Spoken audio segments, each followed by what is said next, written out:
Hi, welcome to Chad's Silversmithing. Before we get too much further, if you wouldn't mind hitting the like button, it really helps to get my channel promoted, and I do appreciate that. I also love it when people leave comments, so if you have a question or a suggestion for a video, or you want to tell me how you do things, I always like to hear those sorts of things. It's fun to learn how other people do stuff as well. So, I haven't made a tension bracelet for a while, and I thought, I don't think I've ever made a Celtic looking tension bracelet, so I think I'm going to make a Celtic tension bracelet today. Tension bracelet is one where it's got an upper part of the bracelet that hooks over a little hook, and the springiness of the bracelet keeps it on. So I've made a few of them before. Here's a good example of one if you want to see a previous one I've done. And this one's going to be kind of Celtic-y looking. So I picked out a pretty, I think it's an 11x9 pink tourmaline cabochon, and it's very pretty. I've had it for a long time. I just never quite decided what to do with it, so I think I'll use it for this one today. Before we get any further, though, I need to thank some groups of people. First off, my patrons over on Patreon are my core group of supporters.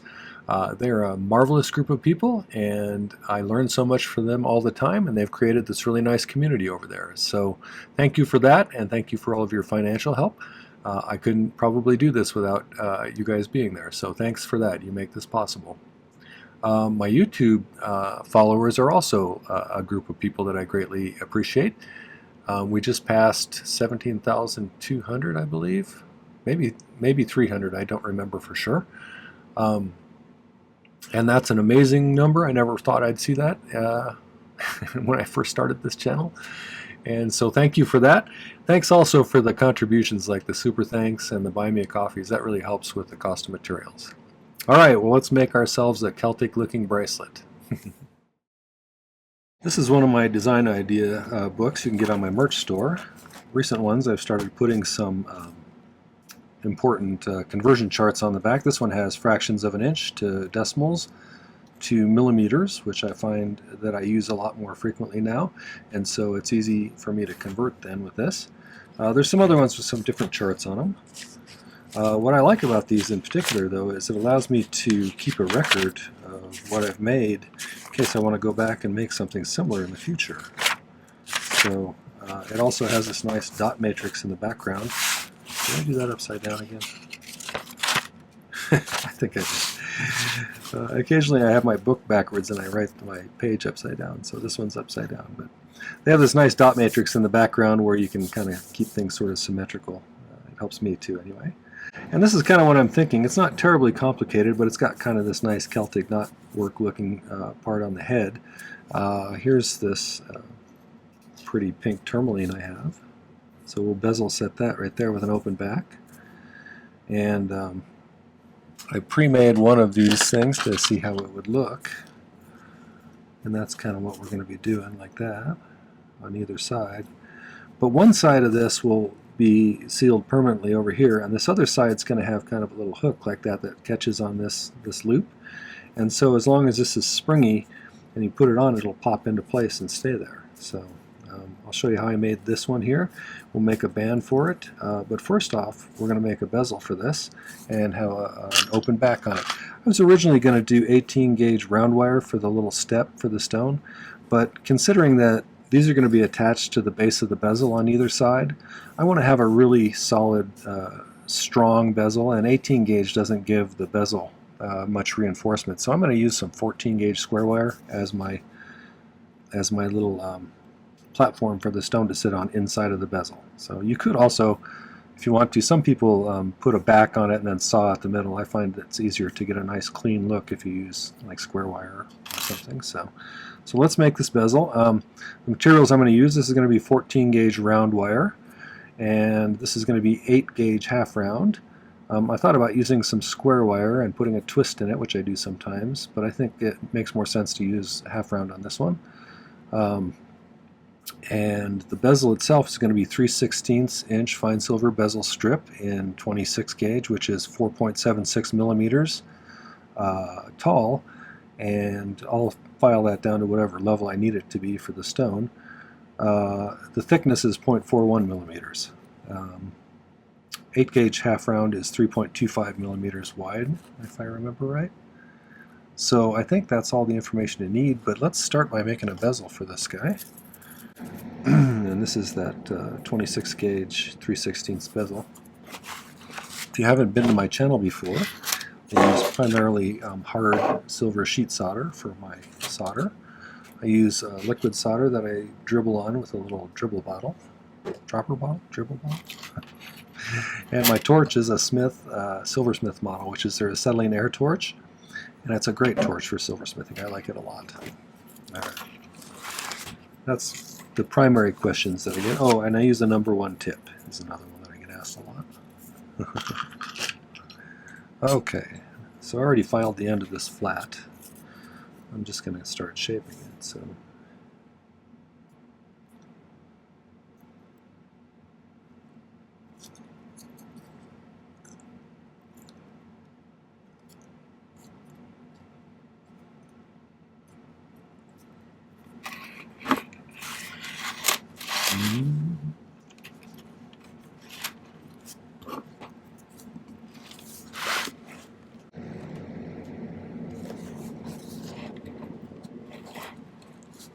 Get this as snug as we can around here.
I have a little bit of solder here that I cut earlier. I'll use one of those pieces for this.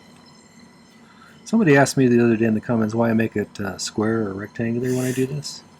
I find it much easier to position a little piece of solder on top here if it's a nice straight parallel to the pad I'm using. Well, in theory I do. That's mostly. Also, I just kind of learned that way. So. And I usually have pretty easy success with bezels because of it. I didn't much like making bezels when I first started this years ago. It took a while before I became proficient at it. It seemed like back then that it took me forever to finish a bezel, you know, because I was new at this, and there was a lot of ways I could mess it up. But I usually tell people anymore, if after you've made about 30 bezels, it's pretty routine and you can crank them out pretty fast.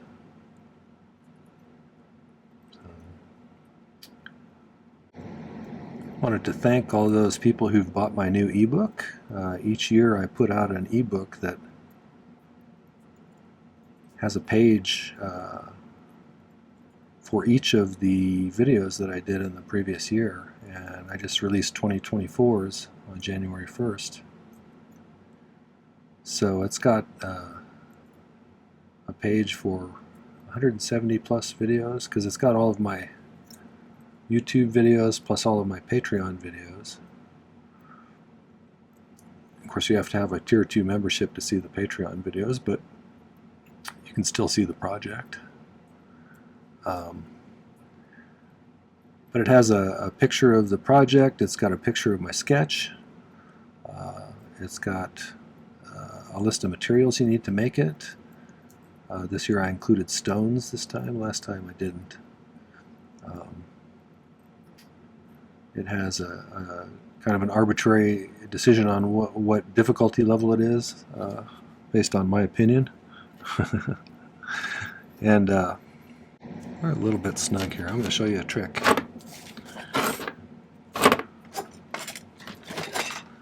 can stretch these bezels just a little bit. Let's put the solder joint on this side here. If I put it on here and just open it up a bit, because I'm within just a hair's breadth of it fitting nicely in there. Just spread it open just a skosh, and then reshape it. And then it's got notes about each project, like did I learn anything, and would I do it differently if I did it again? And, did I like the end result, or how would I change it? Stuff like that. And so it's a useful guide if you want to have a whole bunch of projects at your fingertips. It comes in both EPUB, which works great on my iBooks, which is an Apple thing, but it's also got a PDF version there that you can download instead if you'd prefer that. And if you download the wrong one, you can just contact me through my website, and I'll send you a copy of the other version. So there's even a way you can buy 2023s and 2024s as a package deal and get a little discount. So if you're interested in that, I'll put a link right there for you. But thanks to those of you who have bought it already. So I think it's a valuable resource and a great way to support my channel. See how we're doing now. Now it fits in there nicely. Okay, so now we need to create a step on the inside for this to sit in. It's such a pretty stone, I didn't want to put it on a closed back because it'll get more light this way and you can see the color better. So I'm going to temporarily set him over there.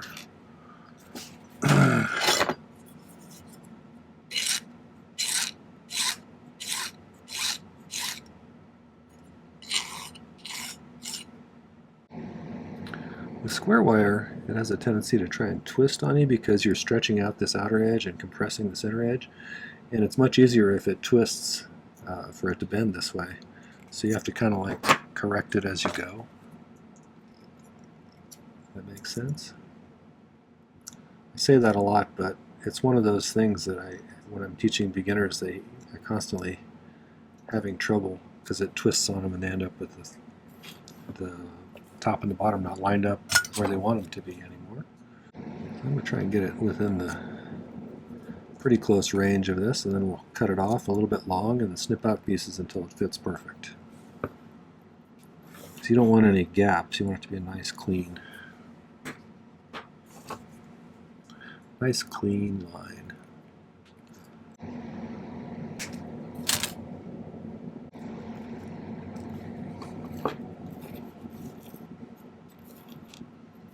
So you can see we're a little big to fit in there, so we'll cut a little piece out. I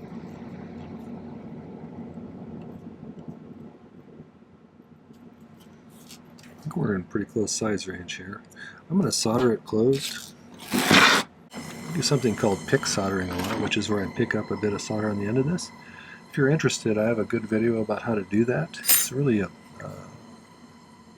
kind of a big jump in skill if you kind of master that. It makes a lot of things that are hard at first much easier. So practice your pick soldering.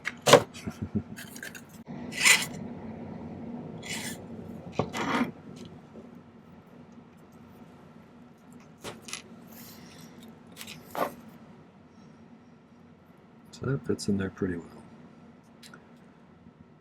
So if you end up with having too big of a gap, I'd probably redo it, because when you solder it in, if it has big gaps, it's going to look kind of amateurish, and then people will make fun of your bezel, and you don't want that. People will say, "Ooh, you made that? It's amazing."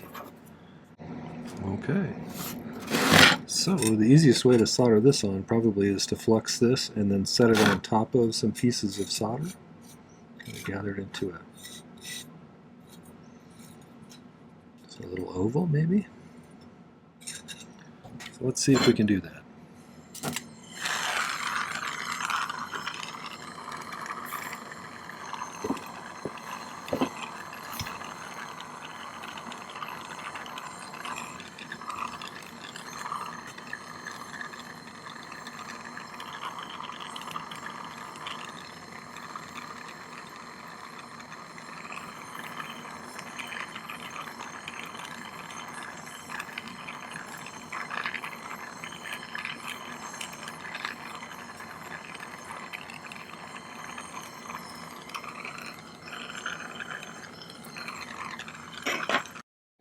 Now let's just give this a little bit of a file on the bottom.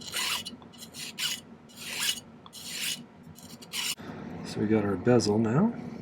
Nice, good looking bottom on it, I think. So that's going to go here. Now we need to make our second thing, and that's age-related issues with summoning up the word I'm looking for. Okay, so the first one I measured out an 80 millimeter piece because I took a little skinny piece of wire, and that'll go. That'll be from here all the way around here like this to there, and then we'll solder in an additional piece after we get it shaped just the way we want it to. So it's not really too hard. You just got to do a little careful shaping and try and get it as symmetrical as you can. Let's find some 14 gauge round or 1.6 millimeter round. We'll measure off a piece that's about 80 millimeters. I may cut it a little bit longer just to make sure I have plenty. This one came out a little bit long when I did it, but I'd always rather err on the side of too much rather than too little. Then I need to find the center point so I can get these the loop started here. So I'm going to file both ends flat. Right there. I'm going to use some bail making pliers to make this initial loop. I have a couple of different pairs of bail making pliers. These ones are fancier than these ones, but I kind of like these ones better. They're better made.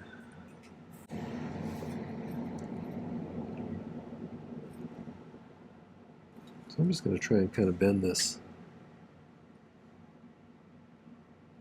past each other. I'm going to see which way I did that first one. So I did the right one over the top of the left one. So let's do the same thing because it's going to be opposite this piece.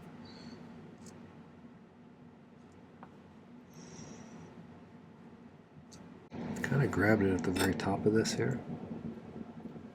Do that. Flip it around here. See if I can do the same thing, but this one's got to go. Actually, let's do this. Since this one needs to go over the top of that one, let's bend this down a little bit.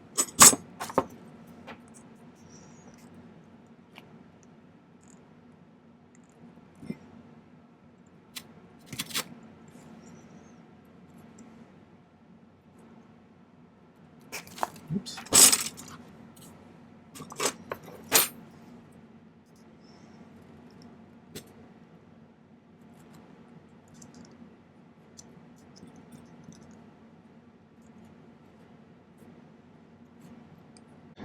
So in order to keep things kind of staying where they're at,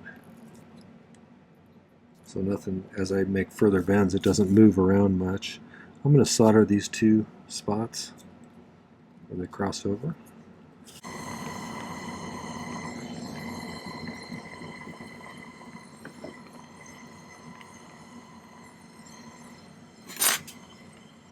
On the prototype one that I made earlier, I actually soldered this first and then I bent it. So you might consider doing that. I forgot I did that and went ahead and did it this way, but I had a pretty close result, so I didn't think I needed to do that on this one. Okay, so next I'm going to cut a piece of another piece of 14 gauge round, and I'm going to curve it this way. So we need to kind of recreate this, but see how it kind of flares out a little bit more that way. So we need to kind of getting in the right zone now. At this stage, what I really want is I want to be able to solder those two on there, and then after they're soldered on there and they have a nice curve like that, I should be able to shape these a little bit to get them to look nice. So let's try and get it lined up over here so I can solder that on, and then we'll shape the rest of it. Let's try that.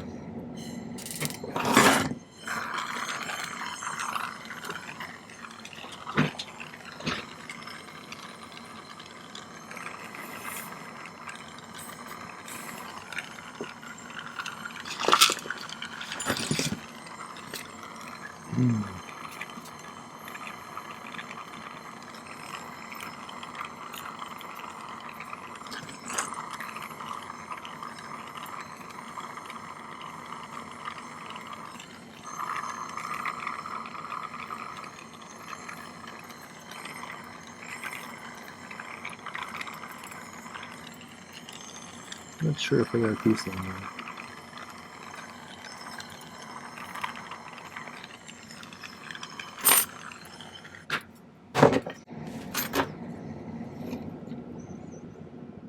That's pretty good. So I'm going to go ahead, I'm going to try and cut it and then file both to come to a point, kind of. So I'll file it at, or cut it at a little bit of an angle right there. Let's see if we can do the same thing on this one a little bit.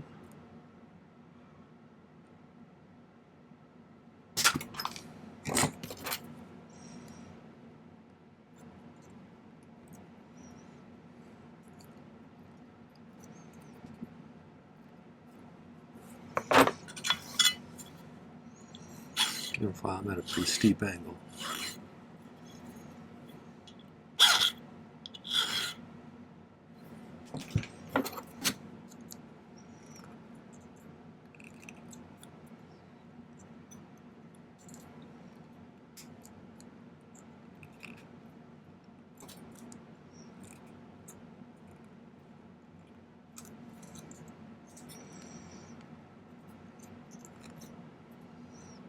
Kind of like that.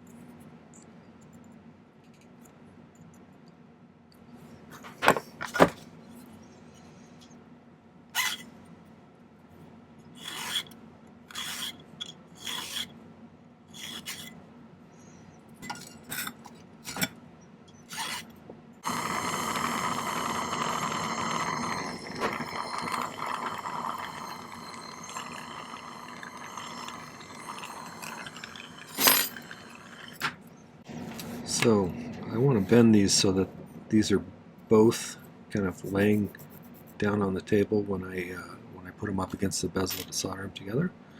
So let's do a little bit of creative bending like this.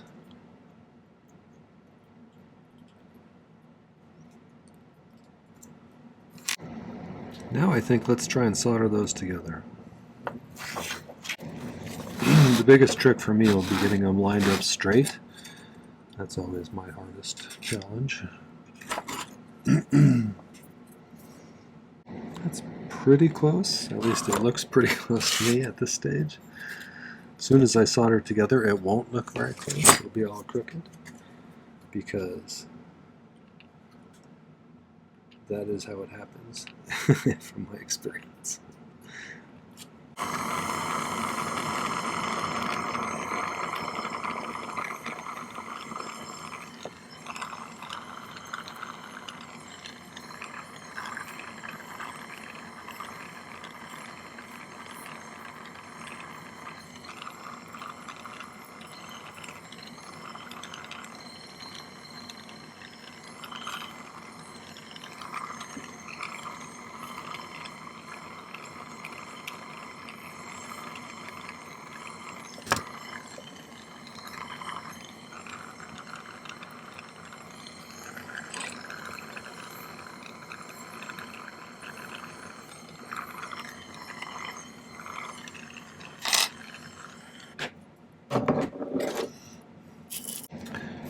One of the reasons I wanted that square wire instead of the 18 gauge round as the bottom of the platform for the stone is because if this gets flexed, and I'm going to bend these down a little bit like this when I put them attached to that the band we're going to make, but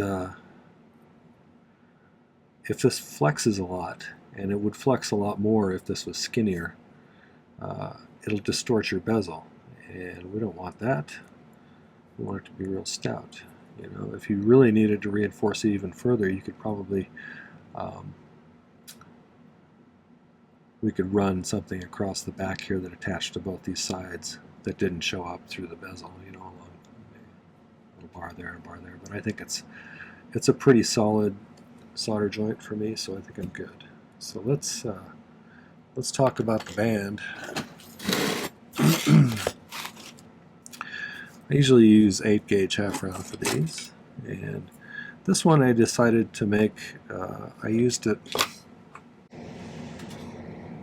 this one from a long time ago is kind of the same sort of deal, where it just kind of like opens up like that. But this one will be a little bit curved, and so I use this length of band here because this is a pretty good size as far as these kind of bracelets go, I think, for a general purpose.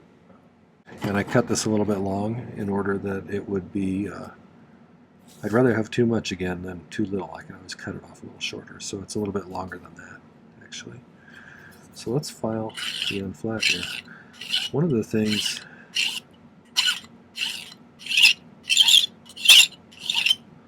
I do on these kind of bracelets, if you look at it from the side,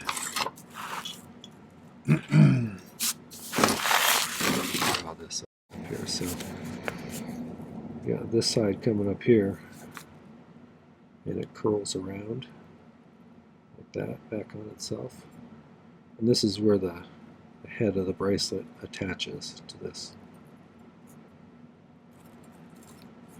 And I find that the best way to do this is, since we got a half round on the outside, file a little bit of a what do you call it, a concave on the end of that, so it lays down nicely there. And then when we do this other side where it comes back together, this is the ring that's sticking out over here. This one, where it clasps, I want it to come up from the bottom like that and curl over just enough to really get a good catch on that. But that kind of parallels the shape then, instead of having this one go over and this one go under. So I think that's the best configuration I've ever found for that. Okay, so we're filing that end flat, and then I'm gonna take my Dremel and just kind of Dremel it into a curve with an abrasive white silicone wheel. So I'll be right back. Okay, so this is now a nice concave. Hopefully you can see that. And I'm going to use my round nose pliers here and make kind of a loop just like that.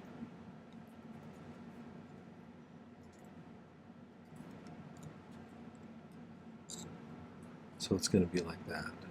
And then what we need to do, I actually should have not quite closed it, but put it on here.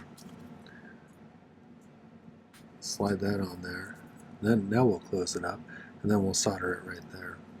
So really, since this is a separate piece, I don't even need to do anything with that. I just need to get this hot enough for the solder to flow there. Since it's so spread out, especially if you're pretty new to this and haven't quite figured out the tricks to getting the heat distributed right,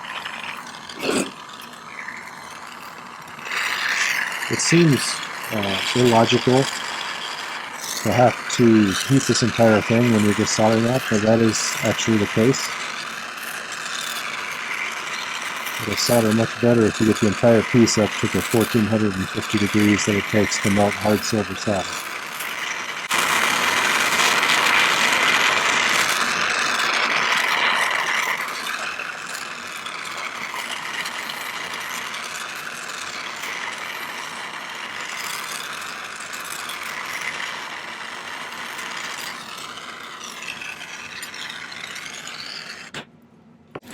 This has a little bit longer head than that other one, so the band is actually going to be a little bit shorter than this one. Because this is annealed this so much, in order to make it kind of a nice springy tension bracelet, a couple of things you can do. You can put it on a surface and you could like give it a hammered texture or something if you wanted to, or you could even use your plastic hammer and just beat the heck out of it, and that will harden it up some.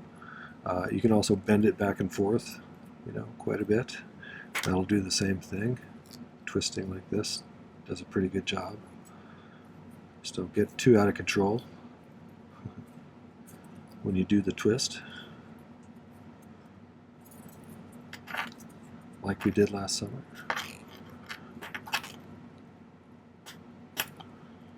You young folk won't recognize that reference. It's already stiffer than it was. So then you can play with, you know, figuring out just the right shape for this piece, you know. So I think we can take about that much off of there.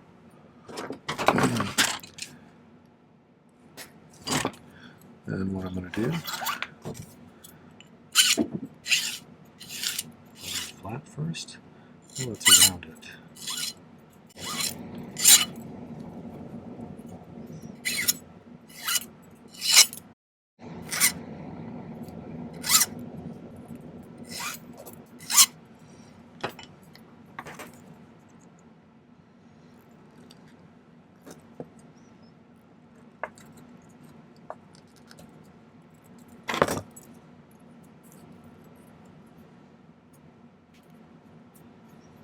I think we're starting to get into the right size range here.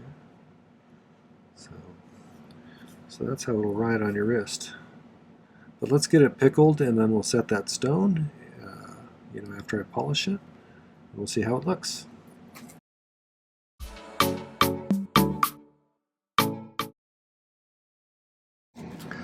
So I have everything polished up. I think I have this filed down to the height that I want it to be. And then I think we can go ahead and set this in here. I do this a little differently than some people. I use the flat side of my chain nose pliers here as my bezel pusher.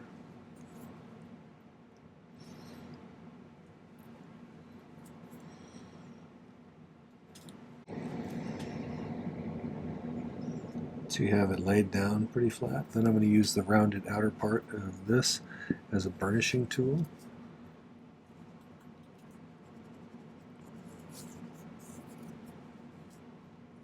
I'm just going to rub that top edge.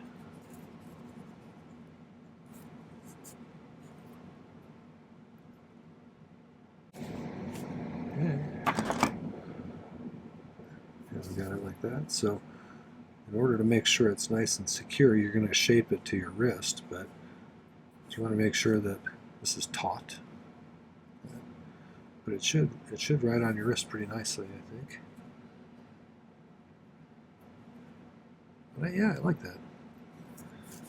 That's kind of what I was shooting for. So looks like I got it on a little bigger scale than I had anticipated, but that's all right. All right, well, I'll get some better pictures and put them at the end. Okay, well, that was the Celtic tension bracelet. I hope you enjoyed that. If you did, make sure to hit the like button before you leave. And I'd love it if you'd take a moment and check out my main channel page. I have getting close to 430 videos over there. There's almost certainly something else you'll like, no matter what skill level you're at. And there's quite a few things for beginners if you're just getting started on this. But check it out, watch a few videos, and make sure to subscribe to my channel. I'd love to have you as a subscriber. The other thing is, if you're interested in downloading the ebook that I just published, there's a link in the video description down below. It's a great guide to 170 some videos I made last year. It includes annotations about the projects, links to the video, materials lists, difficulty level, a picture of the project, a picture of the sketch that I made beforehand. So lots of useful information if you decide you want to make one of those projects. It's a great way to have a whole bunch right at your fingertips. There's also a link to my merch store where you can get those nice design idea books, and a link to my Patreon if you want to check out that community over there. It's a great place with lots of cool people. So, all right, well, thanks for coming by. Take care. Happy silversmithing.